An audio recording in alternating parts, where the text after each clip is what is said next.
আসসালামু আলাইকুম। আজকে আমি যে বিষয়টি নিয়ে আলোচনা করছি এটা হচ্ছে আগামী জাতীয় সংসদ নির্বাচনের রোডম্যাপ ঘোষণা করেছেন নির্বাচন কমিশনার। আপনারা জানেন ইতিমধ্যেই বাংলাদেশে বিভিন্ন রাজনৈতিক দল কেউ চাচ্ছে আগামীতে নির্বাচন আরো দেরি হবে, কেউ চাচ্ছে পেয়ার পদ্ধতি নির্বাচন ছাড়া তারা নির্বাচন চাবে না, ভোট বর্জন করবে এবং নির্বাচনে হুঁশিয়ারি। আবার অনেকেই বলছেন আগামীতে ফেব্রুয়ারি মাসে নির্বাচন হবে এবং সুষ্ঠু একটা সুন্দর নির্বাচন হবে এবং নির্বাচন কমিশনার এই রুটম্যাপ ঘোষণার কারণে স্বাগত জানিয়েছে। এবং এনসিপি বলেছে জুলাই সনদের আগে নির্বাচনের রুটম্যাপ ঘোষণা করা এই সরকারের জন্য ব্যর্থ। তো বিভিন্ন বিষয় নিয়ে আজকে এই আমি আলোচনা করব। এর আগে আমার চ্যানেলটা যারা সাবস্ক্রাইব করে নেয় সাবস্ক্রাইব করে পাশে থাকেন। এখন হচ্ছে যে আগামী জাতীয় সংসদ নির্বাচনে কতটুকু গুরুত্বপূর্ণ হবে এবং আগামী জাতীয় সংসদ নির্বাচনটা বাংলাদেশের জন্য একটা ইতিহাসের নির্বাচন হতে যাচ্ছে। আপনারা জানেন গত 17 বছর যে মানুষ ভোট দিতে পারে নাই, যে আওয়ামী লীগের সময় মানুষ নির্বাচনে তাড়াতাড়ি নির্বাচন করে ভোট পার হয়েছে এবং সাধারণ মানুষের কোনো ভোটাধিকার আসছিল না। তার জন্য আমরা যে বিষয় নিয়ে আলোচনা করতে চাচ্ছি যে বাংলাদেশে এখন যেহেতু ঐক্য, সব রাজনৈতিক দল ঐক্য আবার কিন্তু বিভক্ত। অনেকে অনেক ধরনের মন্তব্য করে, আবার অনেকে অনেক ধরনের সেগুলা কিন্তু সায় দিচ্ছে না। এবং বর্তমান নির্বাচন কমিশনার বলেছেন যে অন্যান্য দল যারা যে নির্বাচন কমিশনার বারবার বলে দিয়েছেন যে পেয়ার পদ্ধতি নির্বাচন বা অন্যান্য দল যে চাচ্ছে পেয়ার পদ্ধতি নির্বাচন সেগুলো হবে না। এর মধ্যেই ইসি নির্বাচন কমিশনার 2026 সালে ফেব্রুয়ারি প্রথমার্ধে নির্বাচন ঘিরে 24টি পরিকল্পনা করেছেন।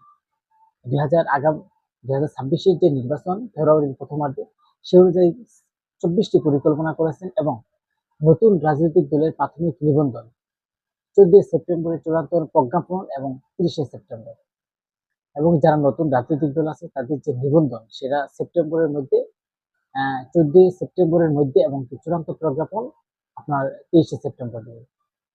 এবং 30 নভেম্বর চূড়ান্ত ভোটার তালিকা প্রকাশ, তফসিল ঘোষণা ডিসেম্বরের প্রথমার্ধে, এবং নভেম্বরের মধ্যে তফসিল ভোটাধিকার সবকিছু ক্লিয়ার করা হবে এবং ডিসেম্বরের প্রথম মাসে মানে বাংলাদেশে কতজন ভোটার আছে সে তালিকা প্রকাশ করা হবে নির্বাচন কমিশনের আজকের যে রুটম্যাপ দিয়েছে।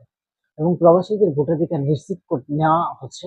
এবং আপনারা জানেন বাংলাদেশে প্রবাসীদের যে ভোটাধিকার ভোট নেওয়া হবে এই নির্বাচনে, তাদের জন্য যে পোস্টাল ব্যালটের মাধ্যমে তারা ভোট দিতে পারবে এবং কি নির্দিষ্ট টাইমে মধ্যেই তারা ব্যালট পেপার পেয়ে যাবে, নির্বাচনে কাকে ভোট দিবে সে কিছু সবকিছু পেয়ে যাবে।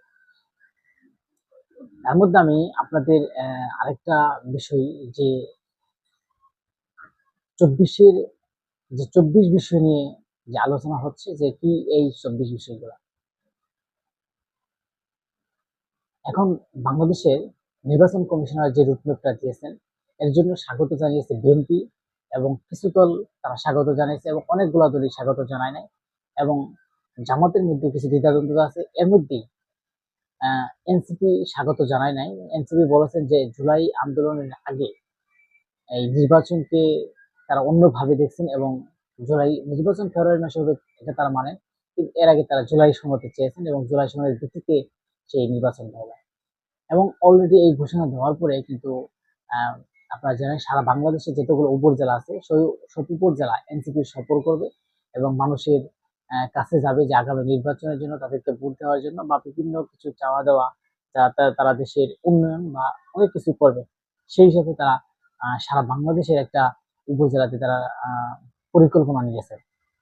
আসলে তাহলে কিন্তু বলা যায় যে রিসিকে তারাও স্বাগত জানিয়েছেন, কারণ মন থেকে যদি প্রকাশে না জানায় তারা অলরেডি ঘোষণা দিয়েছে। যাই হোক, আমরা এই যে 24 পরিকল্পনা এর মধ্যে উল্লেখযোগ্য হচ্ছে ভোটার তালিকা প্রণয়ন করা এবং নির্বাচনী আইনবিধি সংস্কার, রাজনৈতিক দলের নিবন্ধন, সংসদীয় আসনের সীমানা নির্ধারণ চূড়ান্ত, এবং পর্যবেক্ষণ ও সাংবাদিক নীতিমালা, বিদেশি পর্যবেক্ষণ ও সাংবাদিক নীতিমালা অনুমতি প্রদান করা, সংশ্লিষ্ট আইন বিধিমালা সংশোধনীয়, একীভূত কারণ ও ম্যানুয়াল নির্দেশনা প্রণয়ন করা।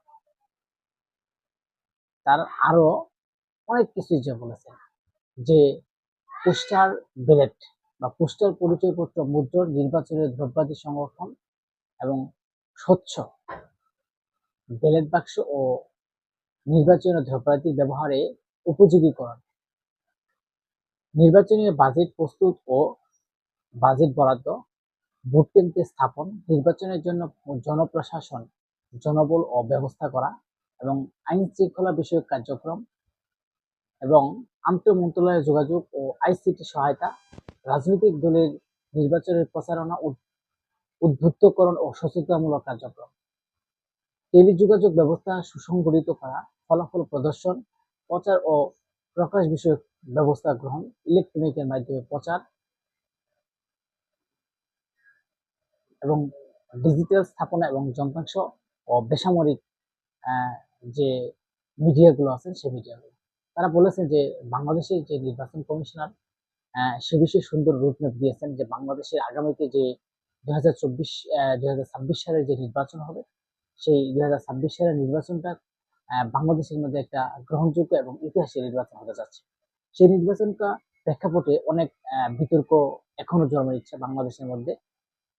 আপনারা জানেন কে নির্বাচনে অংশগ্রহণ করতে পারবে আর কে করতে পারবে না সে নিয়েও নানা দ্বিধাদ্বন্দ্ব হয়েছে এবং বাংলাদেশে কে বিরোধী দল হিসেবে এখন বর্তমানে থাকবে। তো আমরা দেখতে পাচ্ছি যে বাংলাদেশে দুইটা রাজনৈতিক দল, সেটা হচ্ছে আওয়ামী লীগ, বিএনপি। আর আওয়ামী লীগ যেহেতু মাইনাস মানে বর্তমানে বাদ, তার প্রেক্ষিতে কিন্তু আমরা দেখতে পাচ্ছি বিএনপি এবং জামাত, এই দুইটা। আর বিএনপি জামাতের ভিতরে আপনারা জানেন বড় দল হচ্ছে বিএনপি। তো আমরা আসলে বাংলাদেশের যে এই নির্বাচন কমিশনার তিনি যে রুটম্যাপ দিয়েছেন এবং তিনি যে সুন্দর প্রস্তাবনাগুলো দিয়েছেন সে কিন্তু বিএনপি স্বাগত জানাচ্ছে। এখন অনেকেই বলতে পারে যে বিএনপি একাই কি নির্বাচনকে, অন্য দল স্বাগত জানাচ্ছে না। আসলে এই নির্বাচনটা সবার জন্য। একজনে যদি না যায় তাহলে কিন্তু তারা বলে দিয়েছে নির্বাচন আসলে যেহেতু আওয়ামী লীগ নেই তারা নির্বাচন সব দলকে অংশগ্রহণ করতে হবে। আর যদি তারা না যায় এই গণতন্ত্র কিভাবে প্রতিষ্ঠিত হবে? কারণ আপনারা যদি এই যে পেয়ার পদ্ধতির পিছনে ছোটেন, কারণ বর্তমানে যে ইসি আছেন সেই ইসি কিন্তু নির্বাচন কমিশনার কিন্তু বলে দিয়েছেন যে বাংলাদেশের যে অবস্থা এবং বাংলাদেশের যে সংবিধান সে সংবিধানের বাইরে আমরা যেতে পারি না। কারণ সংবিধানের একটা নিয়ম নীতি আছে।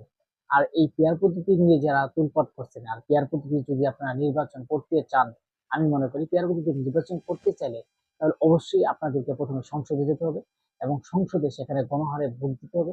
সেই ভোটের মাধ্যমে আপনাদের মতামত অনুযায়ী কিন্তু আগামীতে এই তার পরিবর্তে পেয়ার পদ্ধতি হতে পারে এরকম একটা আশা ব্যক্ত করা যায়।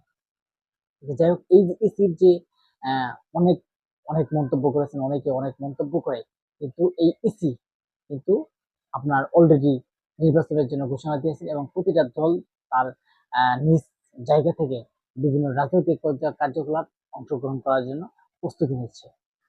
আসলে আমার এই ভিডিওটা যদি ভালো লাগে অবশ্যই আপনারা লাইক এবং সাবস্ক্রাইব করে পাশে থাকবেন। আর